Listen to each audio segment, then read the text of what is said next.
साल 2013 दिल्ली से एक आंदोलन की शुरुआत होती है और एक ऐसा नाम उभर के सामने आता है जिसमें ना झंडे, ना पोस्टर और ना पैसे की ताकत। सिर्फ एक नारा दिया गया, इंडिया अगेंस्ट करप्शन, अर्थात भारत भ्रष्टाचार के खिलाफ। एक ऐसा राजनीतिक दल जो उस रामलीला मैदान से उपजे हुए आंदोलन से जन्म लेती है और अन्ना हजारे की कोख से या अन्ना हजारे की पूरी वैचारिक विरासत से उपजने वाला एक राजनीतिक दल, जिसे बाद में आम आदमी पार्टी कहा गया, आप कहा गया। उसने पूरे भारत में भ्रष्टाचार के खिलाफ मुहिम छेड़ी, लोगों को जोड़ना शुरू किया और विशेषकर शहरों के मध्यम वर्ग के युवा जो शिक्षित थे, महिलाएं, उनको जोड़ना स्टार्ट कर दिया। अन्ना हजारे शुरू में इसके खिलाफ थे, लेकिन बाद में इन्होंने कैसे जैसे पार्टी को मैनिपुलेट करना और रेगुलेट करना स्टार्ट किया।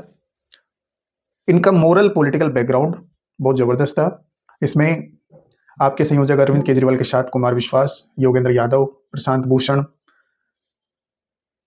और मनीष सिसोदिया, ये जैसे लोग जो लगातार एनजीओ के माध्यम से करप्शन के खिलाफ एक मुहिम चलाई हुई थी, उन्होंने अपने आप को आम आदमी पार्टी के साथ जोड़ा और इन्होंने अपनी राजनीति की शुरुआत दिल्ली से की।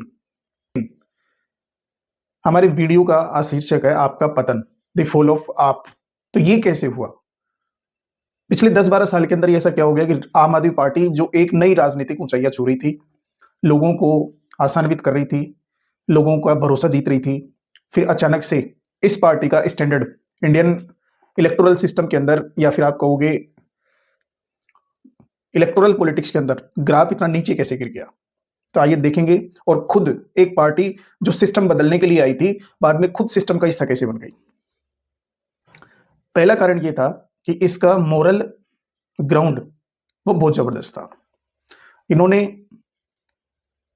लगातार सादगी दिखाई और वीआईपी कल्चर का विरोध किया और ईमानदारी के नारे दिए गए और इंडिया अगेंस्ट करप्शन जैसे नारे दिए गए और उन्होंने बेसिकली सिस्टम को बदलने की बात की। इससे शहरों के मध्यम वर्ग के युवाओं ने, जो एजुकेटेड थे, कुछ कैरियर के नए ऑप्शंस चुनना चाह रहे थे, तो उनको एक गौरव की किरणें दिखी इसके अंदर। और महिलाओं ने भी अपने आप को इस पार्टी और इस विचार के साथ जोड़ने का प्रयास किया, जिसकी वजह से इनका एक नया वोट बैंक तैयार हो गया। और इसी वोट बैंक की सानिध्य में इन्होंने दिल्ली में चुनाव लड़ा। शुरुआत में सफलता नहीं मिली, लेकिन बाद में 2 बार 2 विधानसभा चुनाव में इन्होंने क्लियर मेजोरिटी प्राप्त की। रीजन नंबर 2, सत्ता में आते ही आंदोलनकारी राजनीति की परिभाषाएं बदलने लग गई। एलजी वर्सेस सीएम की लड़ाई, केंद्र और राज्यों के बीच अधिकारों की लड़ाई, ब्यूरोक्रेट से टकराव और जनता के बीच बार बार जाके ये कहना कि हमें काम नहीं करने दिया जा रहा।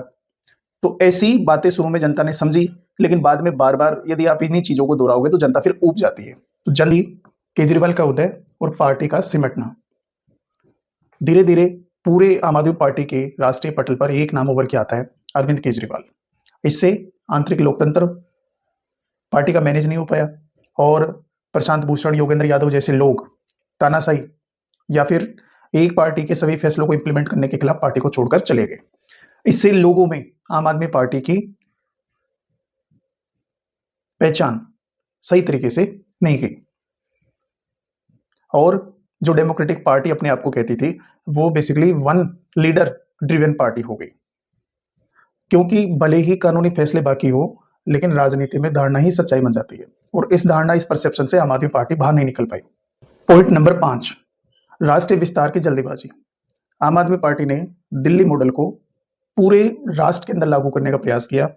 इसकी वजह से पंजाब में उसको सफलता मिली, लेकिन गुजरात, उत्तर प्रदेश जैसे राज्यों में उसको कोई खास सफलता नहीं मिली। वोट बैंक बढ़ा है, लेकिन वो सीटों में कन्वर्ट नहीं हो पाया। इससे क्या हुआ? स्थानीय नेतृत्व कमजोर हुआ है और राजनीतिक व्यवस्था का खोखलापन उजागर हुआ है। पर्याप्त संगठन नहीं था और पर्याप्त मात्रा में कार्यकर्ता नहीं थे और इसकी वजह से इनका संगठन बिल्कुल खोखला नजर आया। और आम आदमी पार्टी कभी यह स्पष्ट नहीं कर पाई कि बेसिकली आम आदमी पार्टी क्या एक वेलफेयर पार्टी है, क्या नैतिक सुधार आंदोलन है, या फिर बीजेपी या कांग्रेस का एक राष्ट्रीय विकल्प है। क्योंकि आज की राजनीति में जो स्पष्ट नहीं होता वो टिकता भी नहीं है। और अंतिम, आम आदमी पार्टी के जो मोस्टली वोटर्स थे वो शहरी लोग थे। अब इसमें भी, इस पैटर्न में भी बदलाव आया है पिछले कुछ 10 सालों में। और पहला बदलाव यह है कि शहरी मतदाता अब ज़्यादा प्रदर्शनकारी मतदाता हो गए हैं, अर्थात वो हवा के साथ चलते हैं। जिस राजनीतिक दल के पक्ष में जितने रिजल्ट्स आ रहे हैं वो उन्हीं के हिसाब से अपने आप को मैनिपुलेट करने लग जाते हैं। सेकंड, पोलराइजेशन बढ़ा है। और थर्ड, केंद्र की राजनीति के मुद्दे स्थानीय राजनीति पर हावी हो गए। आम आदमी पार्टी खत्म नहीं हुई है, लेकिन यदि उसे फिर से लौटना है तो उसे तय करना पड़ेगा कि बेसिकली आम आदमी पार्टी कौन है, इसकी विचारधारा क्या है और ये किसके लिए है।